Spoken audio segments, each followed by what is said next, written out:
Also, there's actually a small trick to being able to see your character if you're a real Commer, I guess, and you want to see like the assets of the whole model. You can actually hold down a grenade. If you come closer like this, it will be this polygon see-through texture. But if you hold down the grenade, that texture will disappear, and you can you know, see the full assets of the character at close range. Oh yeah, I mean, I guess, right? There you go. Okay, so on this map, the Dodgy District, if you come here, there's actually a little selfie thing here that you can take photos with if you press F. Some people probably already know this. A lot of people might already know this from seeing people come here pre-game and take selfies, I guess. But yeah, for newbie players, I guess, there you go. You can do that. Also, a short one is you can actually get up here, and if I can do this right.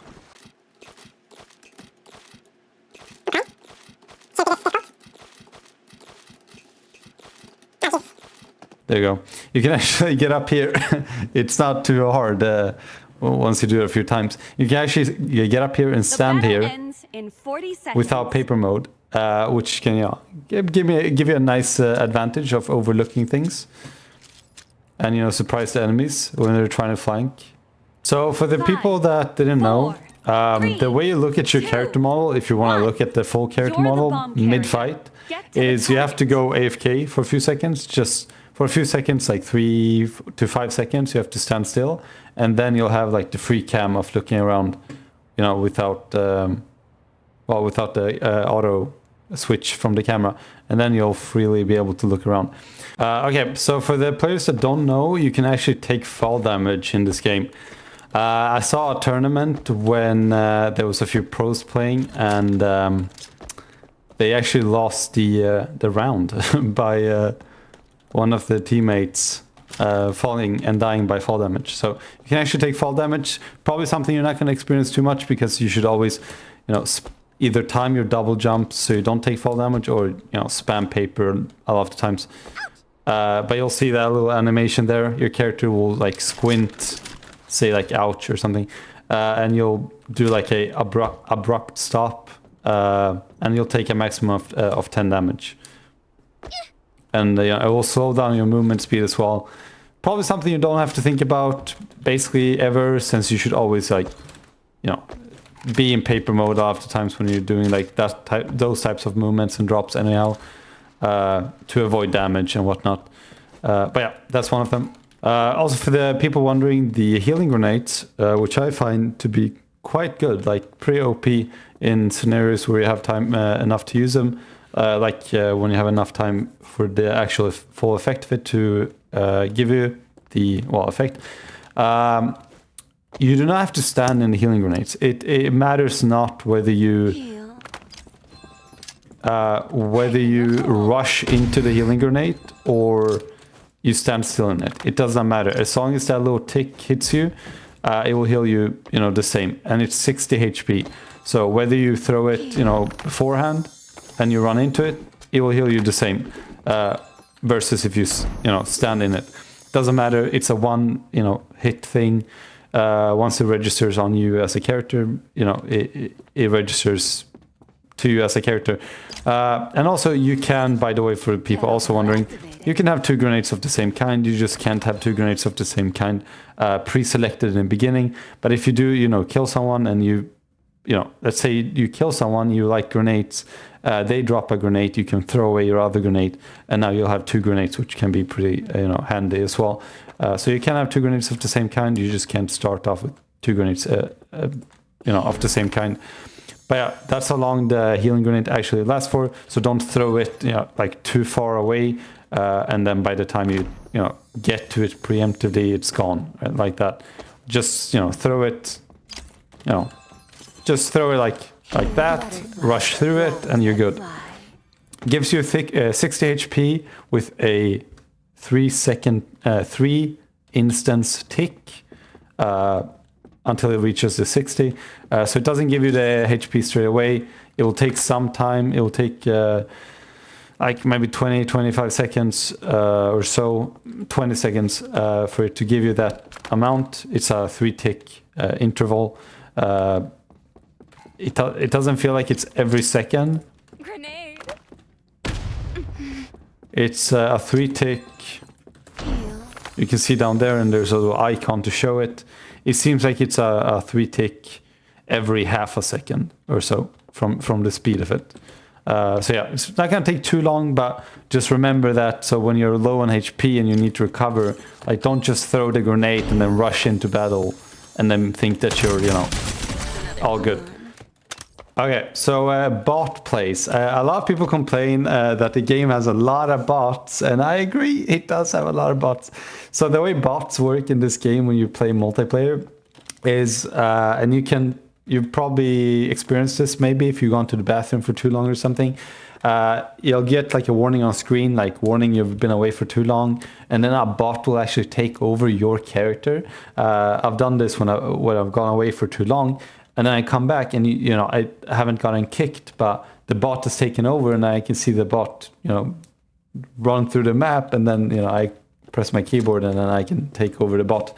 There's a lot of bots in the game because, I mean, guess what? A lot of people rage quit, okay? And when people rage quit and they straight up like exit from the game, then a bot will take over. Which, you know, it sucks because the bots are actually pretty bad. But I'd rather have a bot in my team than, other games like Valorant or games like that just leaves you with no teammate. At least you have someone in your team, right? So yeah, that's how it works. If someone rage quits the game, a bot will take over. If you stand still too long, a bot will take over in your place until you come back.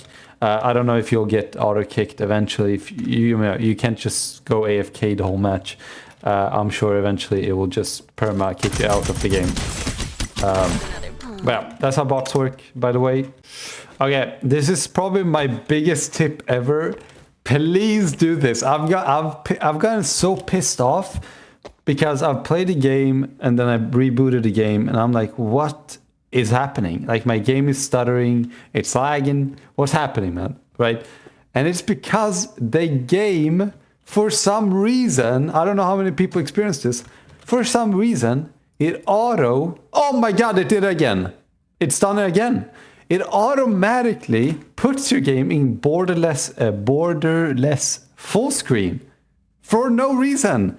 It does it like automatically sometimes. It doesn't do it every time I reboot the game, but it does it a lot of times, and I can feel it. There's like some weird stuttering going on because a lot of PCs nowadays have like adaptive gaming performance where it like reduces the processing power for all the random unnecessary background stuff, and it pauses stuff like hotfixes for Windows or like stuff like that. So it has that, which is really good for performancing. But for some reason, I believe it doesn't register the game as actually running, quote unquote, when it's borderless full screen, and that thing doesn't, work properly, and then it stutters because that's what happens, to my game. It stutters, and it did it again. So yeah, remember to go full screen mode, and if you have borderless full screen mode on purpose, do not have it. Unless you have zero issues with it, I guess. If you have zero issues with it, then fine.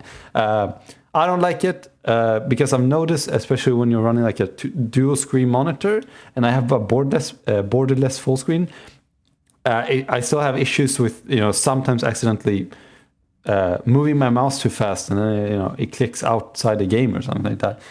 But yeah, performance-wise for me, this is why it's a must. Go full screen mode and double check if you're feeling that the game is running weirdly. Like the best way I can describe it is not laggy necessarily, but stuttery. Like it's stuttery, like especially this. Well, I might not be able to show you, but especially when I do this, like when I aim like this and I'll experience some stutter. I don't know if I can actually show you it now. Maybe not, okay. But in matches, I'll do like this, and all of a sudden, there'll be stuttering going on. Or if I move my camera too fast, or there's abilities on the map or something, it'll be stuttering and lagging. Did you really think Yeah. you could escape? Big important. okay? Really annoying. I don't know why the game does this. Fix your game, Blizzard, okay? Okay, this might be a super obvious one, but there's enough people not doing it that I see, so I'm still gonna, I'm still gonna say it. Go paper mode when you reload. Okay, every time it will save you so many bullets getting hit, and will save you so much HP. You can't just go bullet sponging in this game. Okay, every time you reload, just go paper mode. I see so many players, they do this, then they have to reload, and then they do this instead. They just stand like this. You're gonna die like 50% of the time, 90% of the time doing that. But just, go paper mode. Just wiggle around with your paper mode, and you'll be, you're probably gonna have a survival rate of maybe, I don't know, 15% if you go paper mode while reloading mid-combat versus if you do, this. It's just go paper mode when reloading, okay? Also, this is just an extra thing. When you finish an enemy off, I can't show you it here, but when you finish an enemy off and they're down on the ground, especially if it's like Fukushima, you make sure that you always finish her off.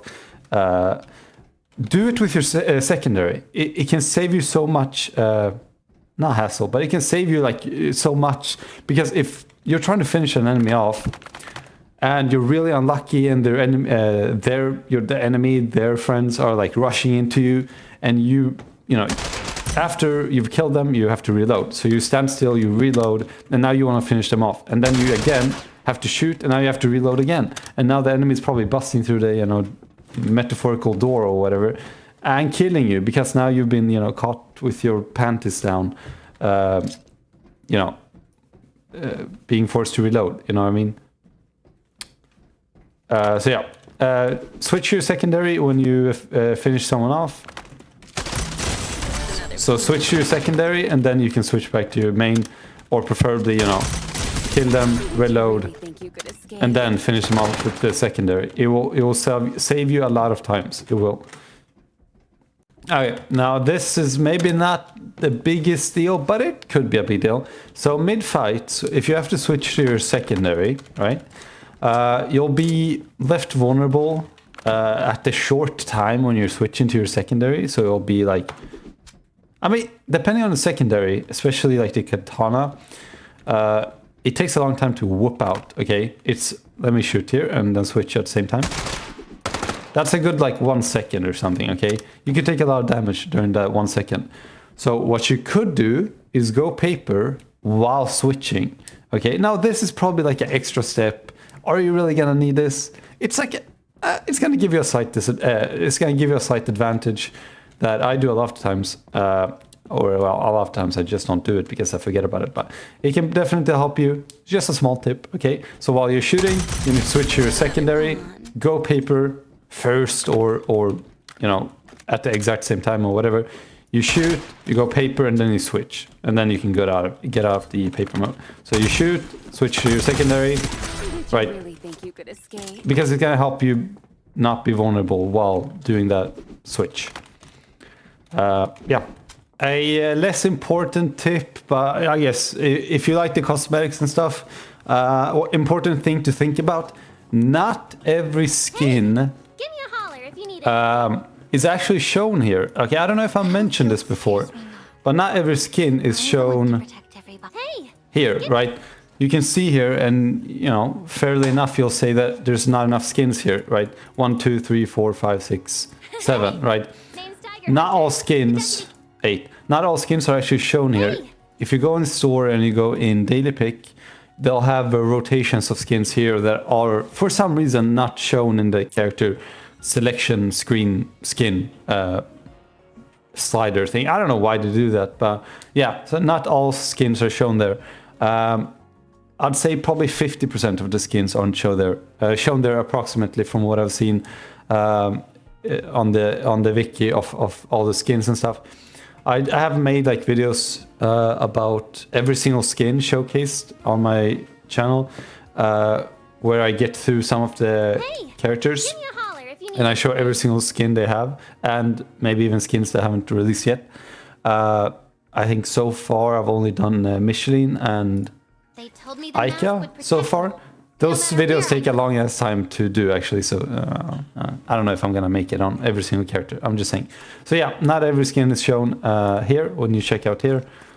So yeah, if you really like skins, told me the mask would go in the store once in a while. I think it refreshes every 12 hours, and then you can check, you know, the 4 options here, and you might find like a skin that's not shown in the selective selection screen that you might want or something like that.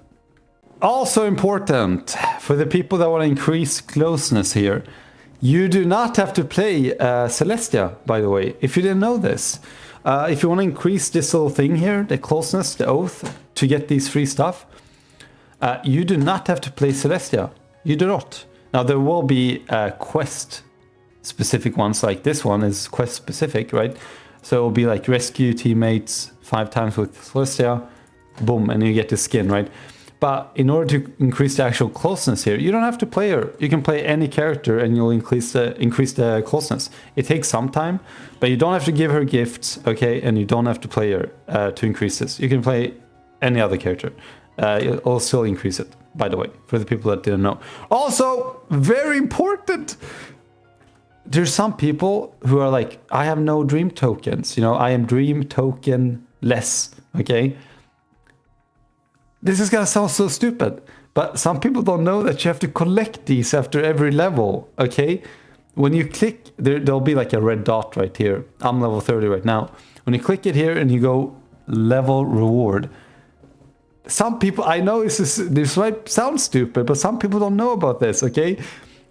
All these, you get 300 per every single level after level, 30. After level 30, you only get it, 300 every 5 levels, unfortunately, which is kind of bad. You actually have to go here and collect it, just like the season pass. You have to do it manually, okay? Actually, like, there's people that don't know this, and they're like level 20, and they're like, where's my dream tokens? And then they haven't collected a single one, and then all of a sudden they have like, 14,000 dream tokens that they haven't collected. Yeah, I'm just saying. Okay, that's about it.